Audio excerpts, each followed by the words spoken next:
Welcome to Vintage Bricks. James here. Today we are going to look at what I would call a primer of Space Minifigures, or Course 101, just to kind of figure out who are all these minifigures from the year 1978 to 2000. I think there's 14 factions here we'll look at. And the first one is the classic that ran for like 9 years. The classic Space came in 4 colors. Look at that moon with the spaceship. That is so iconic. And no visor yet, but then the rest of the Spacemen did have visors. It evolved into the Futurons at the end of the 80s, and the Futurons had that zipper and the translucent blue. It came in 4 colors, so you can appreciate that. Again, this is a minifigure review, not a set review. Look at this jumpsuit on here. He looks like he's an Air Force pilot here, except wearing black with the black visor. And Blacktrons were, I guess, considered villains. To the right of each minifigure, there's a number of sets, like there's 6 sets of the Blacktron. Now, the Space Police had that same zipper, the same look, but they had the red visor and the white hands. They had to keep Blacktrons in line. Then we move on to the M-Trons. The M-Trons, the M could stand for magnets. Their sets all had really cool magnetized pieces. They were miners too. The M stands for a couple, and they were in a far-off planet mining. So they were 10 sets there. Now the Blacktron, future generation. So this is the next. They had to, see if they could steal maybe some of the mining ores, and there are 6 sets here, and they had that translucent yellow visor. Then we had a big change in 92 where the Legos started to have printed faces with more designs on them. That actually has a microphone. So this Space Police guy kept in close contact with his buddies. So now we move on to the ice planet where Commander Cold here on a world, an ice world, mining underneath ice for rare minerals or super secrets, I suppose. Well, we have to find out what those super secrets are. So we have the Spyrius class and very distinctive colors of this group here. And he looks like he is ready to steal some Spyrius, that kind of a neon yellow visor. The Unitrons were kind of a short-lived set, but they had a great monorail. And they were the good guys. And they just look like they are having fun. Now we head to the further off. Now you'll notice, look at that mask. The pressure must have been more intense in outer space here. So a little upgraded mask.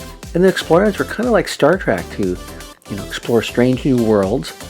And to help protect those strange new worlds, we have the Roboforce. And they had lots of robots that helped them keep the order. And that kind of translucent orange, very distinctive of them.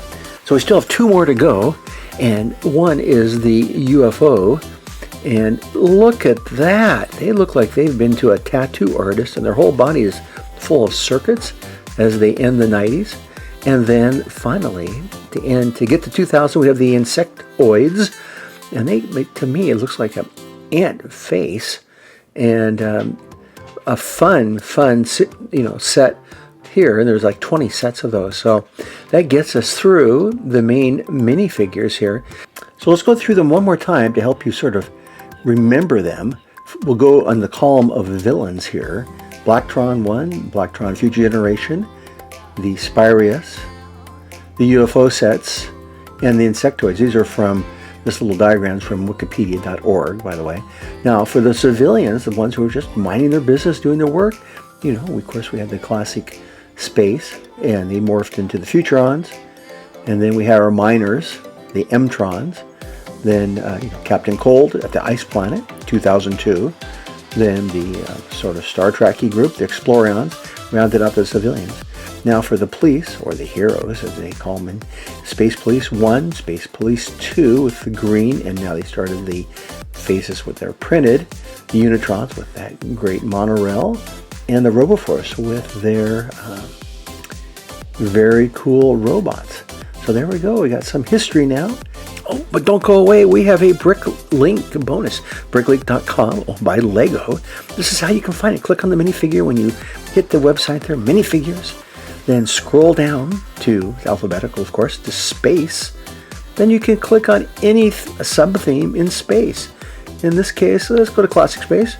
And here you can see all the minifigures, more than just the one I showed you. You can sort them different ways, even sort them by year. So if you really want to kind of get to know these minifigures, do it this way. Yeah, oh yeah, there's another way to do it too. Just go back up to the Space category, and then don't click the sub-themes, and just click the main Space, and there's like 4 or 5 full screens of Space minifigures. And this is another way to do it.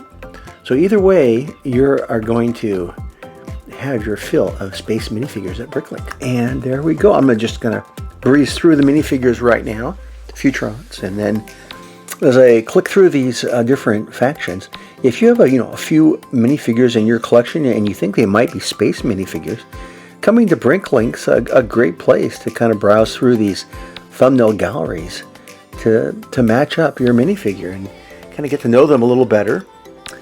Okay, so we're at Spyrius now, and okay, moving on, Unitron. Lego was not shy about introducing new sets in the 80s and 90s, and so I could get confusing for these minifigures. So hopefully this review has helped sort that out a little bit for you and get you excited about it. Please subscribe, and thank you for visiting me today at Vintage Bricks.